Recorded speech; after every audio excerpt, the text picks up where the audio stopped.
Hello and welcome to another episode of Gridiron Gospel. I'm your host, Will McDonald. And I'm Brendan Flato. Unfortunately, our co-host, Jason, couldn't make it today, so thank you, Brendan, for stepping in for him.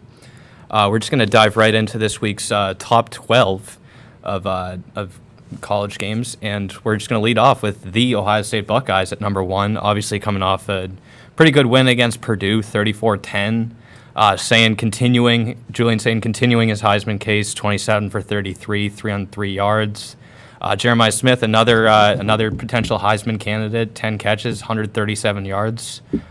I personally love Ohio State.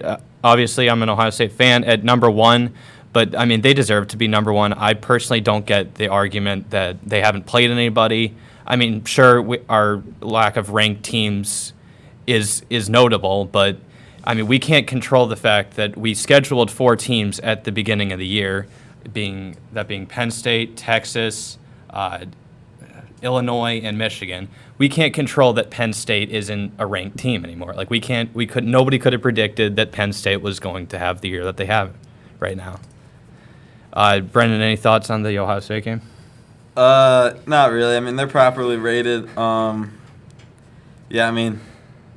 Big Ten's a good conference. I mean, a little bit top heavy this year, but Big Ten's still a good conference, and Ohio State is still a very good team, national champions. So they deserve that number 1 ranking until somebody takes it from them. Yeah, I'd completely agree with there. We're just going to stay in the Big Ten as almost a shocking upset on the road in Happy Valley. Indiana Hoosiers barely coming away with the win, 27-24 against Penn State on a late score there by Omar Cooper with one of the best catches of the year, in my opinion. Barely getting a toe tap down, and Indiana coming away with the win in a semi-tough environment this year at Penn State.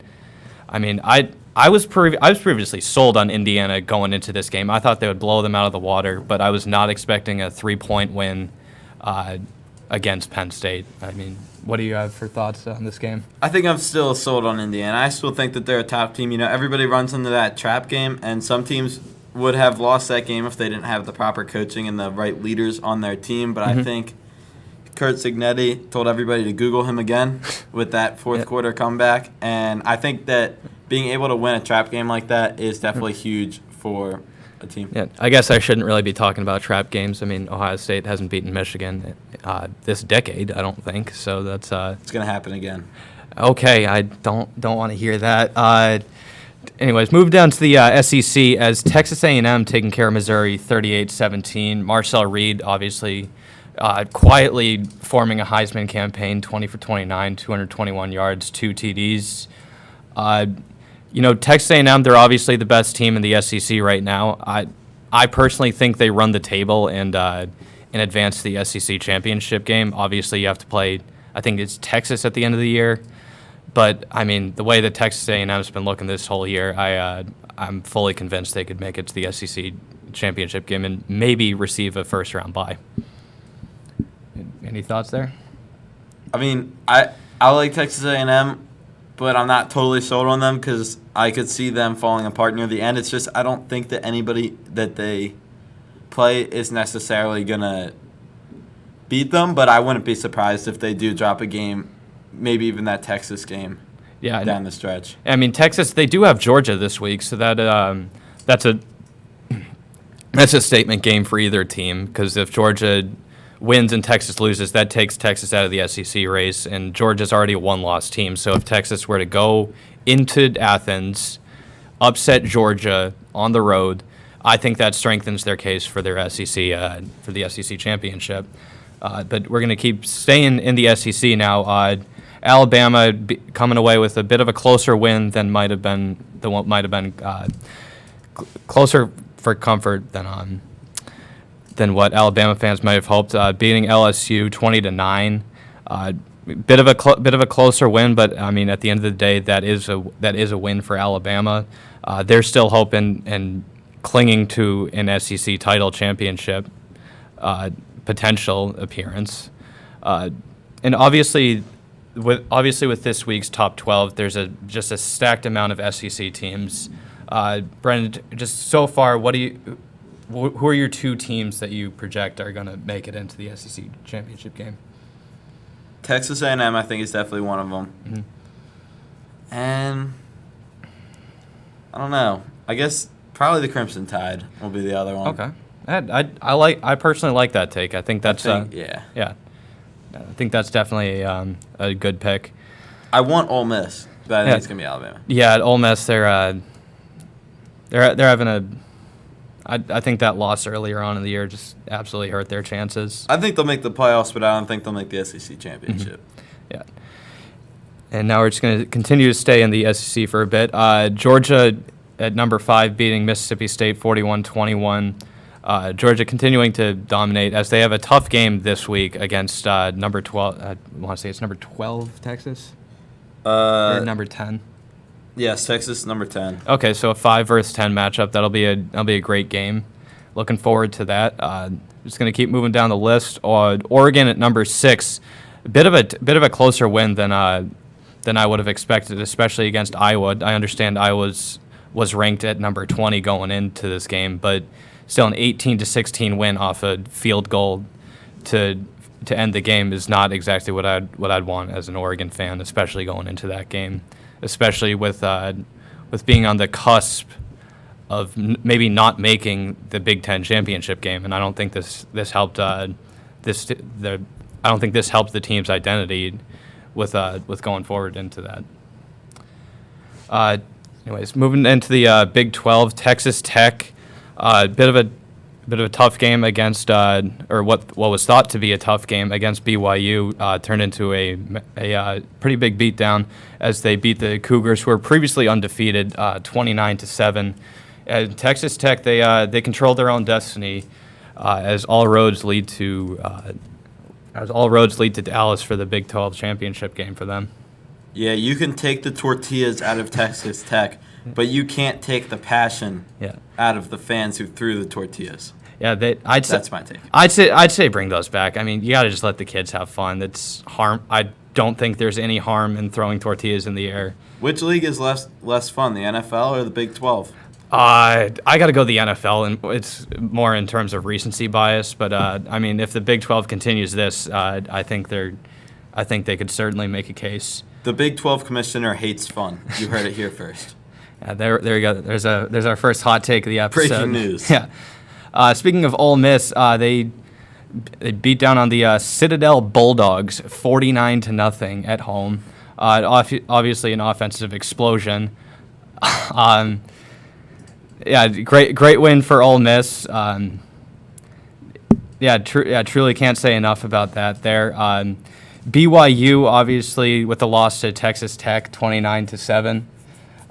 That did hurt their chances, but I don't think they'll rule them out for the Big 12 championship game. Gonna continue to move down here. Georgia Tech at number 10. Obviously coming off a bye week, they're 8-1. I mean, the ACC it's a 3-team horse race in that conference right now. Obviously a tough game upcoming for Pitt. Who's actually hosting College Game Day this week, which I certainly think we have some mixed opinions on that, but we'll get to that once we finish off the top 12 here. Battle of the Ravines. What? All right, hold on. We'll get to that. Yeah, number 11, the Notre Dame Fighting Irish obviously got a tough battle against Pitt this week. They're coming off a bye week. They're a 2-loss team, and just going to finish it off. Vanderbilt here. 8-2. I think I don't have many high hopes for their SEC championship appearance this year. But just going to College Game Day. So obviously we're all excited here at Gridiron Gospel.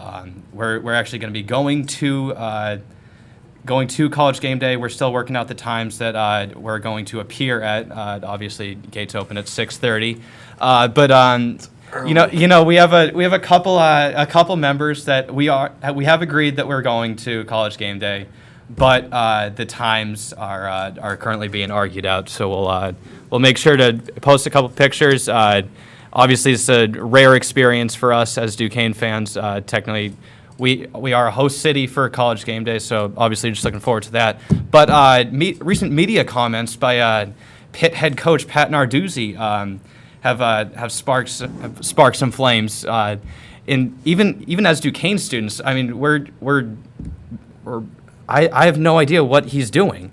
I mean, he said like, oh, okay, we're okay with losing 100-10 or whatever it was. He's like, this isn't a conference game. Yeah, you're still a 2-loss team. Like, I don't understand how you can make a comment with that as one of the biggest games in your schedule, and you're just like, oh, okay, if we lose, we lose. No, you're a 2-loss team, and if you get another loss, that's 3 losses, and you're still in an ACC title race. I don't understand how you move forward as a team and look forward to this game after hearing your head coach say that. Brennan? Yeah, so Pat Narduzzi basically was setting up an excuse for when his team loses, because they know that they're going to lose to Notre Dame because Pitt is a fraud this year, okay? But he's basically saying, it's okay we're going to lose because we're not supposed to win. And I think that makes a lot of sense coming from Pitt. As a school in general, I think that makes a lot of sense. They're scared to lose in every sport. They won't play Duquesne in men's basketball because they're scared to lose, but they'll play us in football because they know they'll win. Like, the Pitt as a school is scared to lose, so this makes total sense that they're going to try and create an excuse to deflect the blame when they get boat raced straight out of the Allegheny River against Notre Dame this Saturday. I mean, seriously, I've never heard comments from a head, or at least currently, I've never heard comments from a head coach. How do you say that? With Pitt being a state school, I think this is where the governor needs to be, like the governor of Louisiana, and get Narduzzi out of here. Oh my God, this guy's terrible, terrible. Yeah. Okay. Actually, I don't like Pitt, so I don't care. They can keep him and keep being bad. That works for me too.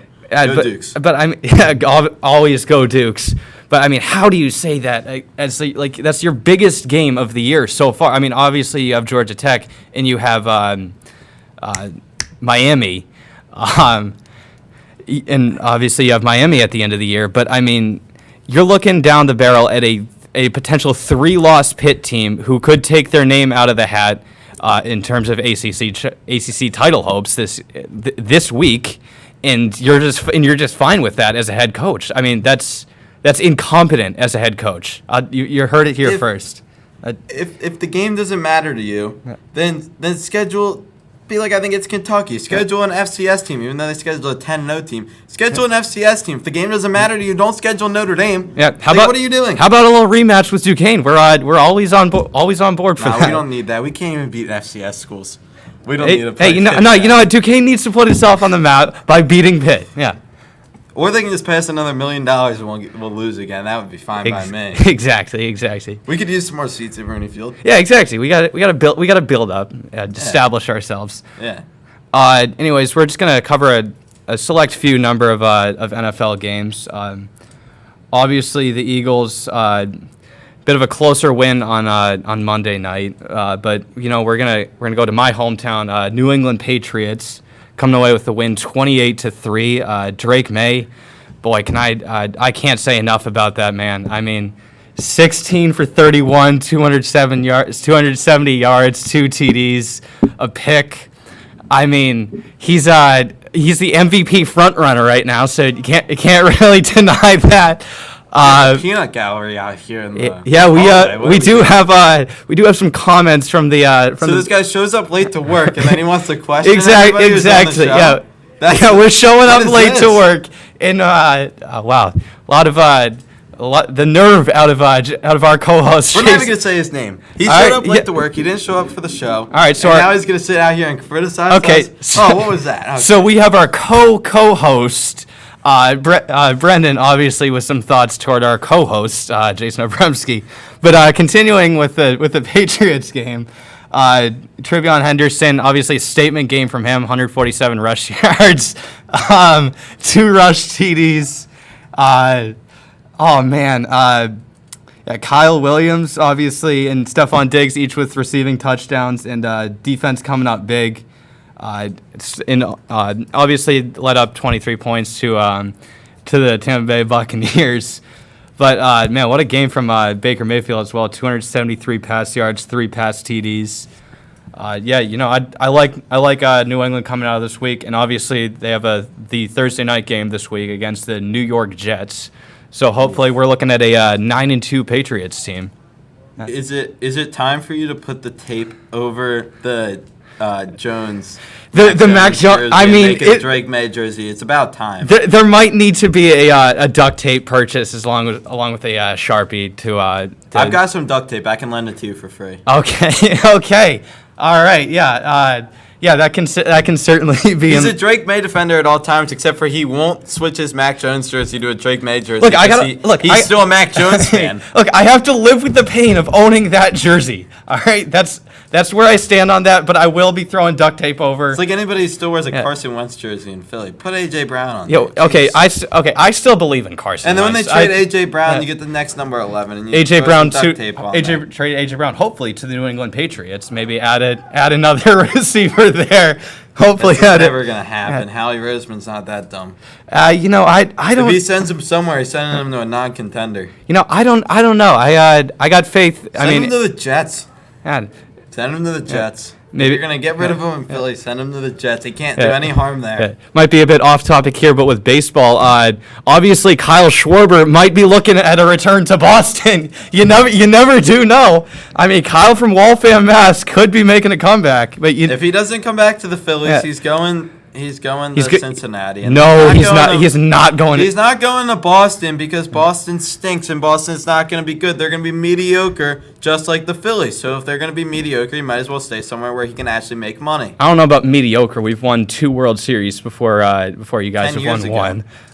He's not going to the Orioles. He is not going to the Orioles. All right, back on topic. All right, I'm just going to switch over to the Eagles game. This is not the Diamond Gospel. No, not yet. Yeah, we're in the works. Okay, yeah. All right, and obviously the Eagles game. Brendan, you're an Eagles fan yourself. What do we have for thoughts on this particular game? That game took forever on a Monday night.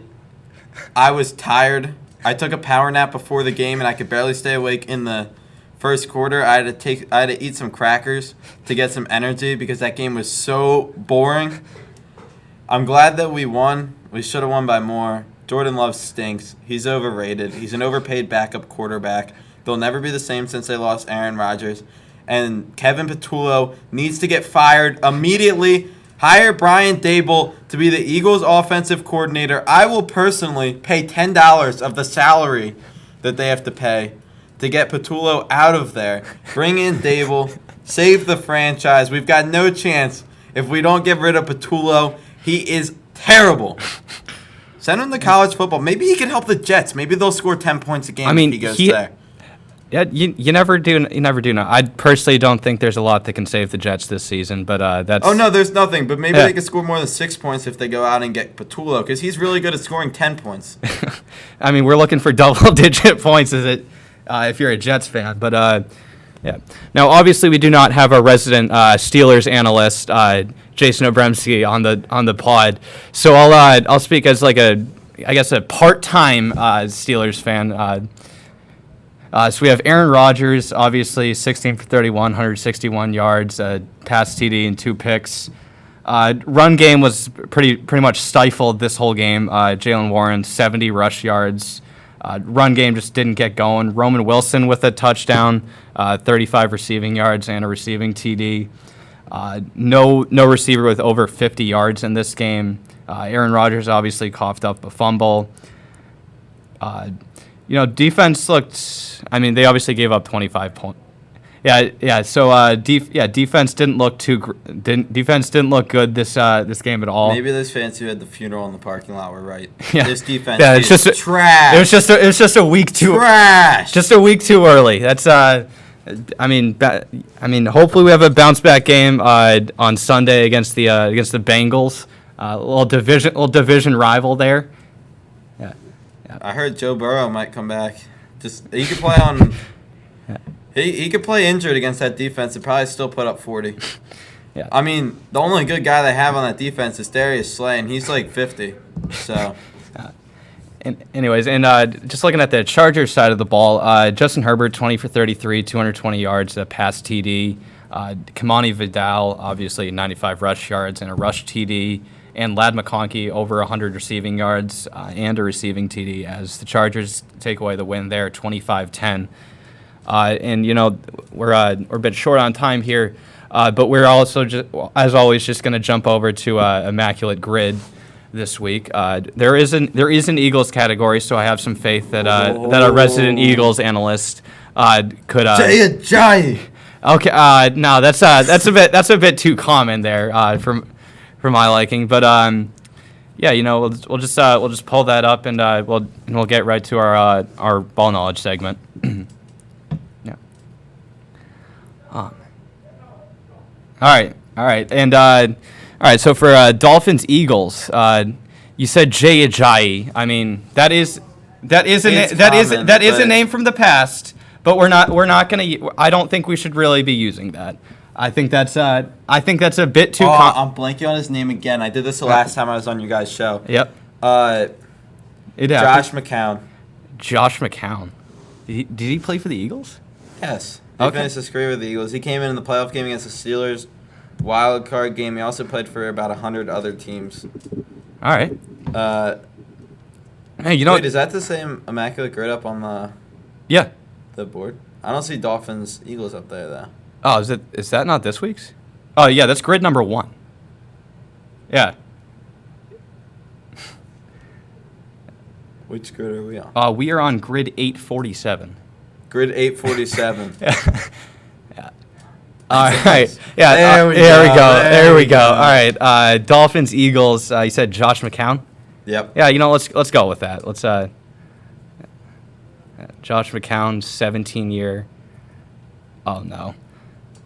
What? All right. Did he not play for the Dolphins? I don't think he played for the. All right. He probably played for the Texans. He definitely played for the Texans. But C.J. Right. Gardner-Johnson, bottom left. Give it to me. Give it to me. Yeah. Yeah, Good luck spelling it. Let's just go with the safe pick there, Jay Ajayi at 34%. Obviously not what we're about here. For Super Bowl champion. for E-A-G-L-E-S, Eagles. Go Birds. All right. Dolphins 49ers. Bit of a pull here. We got LaMichael James. Wow. Yeah, LaMichael James for Dolphins 49ers. Yeah, there we go. Who was the really random name that I said last week, and it happened to be the correct answer for one of them? It was like I just picked like 2 common first names. It was like Joe Ryan or something. Yeah. For Dolphins first round pick, why don't you give me Jake Long? Yeah, Jake Long. At 2%. All right. What year? What you saying? What? I think it's like 2008 or 2008, 2009. Or we're going like late. We're going late 2000s. He's 40. Yeah. Hey, we're never gonna forget Jake Long's NFL career. Yeah. Did he have a long career? Probably not. Now for Chiefs Eagles. Everyone here remembers where they were when Minshew Mania happened. Gardner Minshew, lock it in. Dude got snubbed of a ring. Yeah. Gardner Minshew should, in fact, have a ring. We're also just going to go with another backup quarterback here for Chiefs Niners. Give me Blaine Gabbert. Wow. Just going to throw him there. Chiefs first round pick. Why don't you give me D Ford? Notable first round pick. I see Deebo Samuel up there. He's been selling my fantasy team like nobody else. So he needs to get his act together. We're just gonna go with I don't know if he was an Eagle or not. We're gonna go Bradley Roby for Texans Eagles. Yeah, Bradley Roby. A good call. I wonder what the percentage would have been on CJ though. Bradley Roby. Because I don't know, he played like 3 weeks. And now for Texans first round pick, why don't you give me Whitney Merciless? Yeah. We have some agreeers in the background there. Yeah, it's the guy who didn't show up to work on time. Yeah. Okay. You want to know what All they right. say? if you're on time, you're late. Yeah. If you're early, you're on time. And you were neither of them. And we have So you're very late. And we have some back and forth here. If you're late, you're fired. Oh, whoa. Hey, Jason is a Jason. And I don't think I could fire you from your own show. Oh yeah, if I was Will. No. Jason is not going anywhere. Jason is a core member of Gridiron Gospel. He is essential to the program. Hey, you know what? It's when you're the CEO and you're the boss, you can show up whenever you want because nobody can tell you you're wrong. I mean, so, good job. I mean, I'd give Jason assistant to the CEO there. Yeah, and hopefully the PR people here don't fire me for calling out my boss. Okay, and so you're not my boss. And what is this? And special thanks to Brendan here. He obviously runs his own show. If you want to just give a quick summary of what you do over there. Yeah, so I'm going to be starting a show soon called the Game Time Sports Show, but I run a company called Game Time Sports. You can check us out on Instagram and YouTube at gametime.sports. All right. Thanks for having me. This is fun.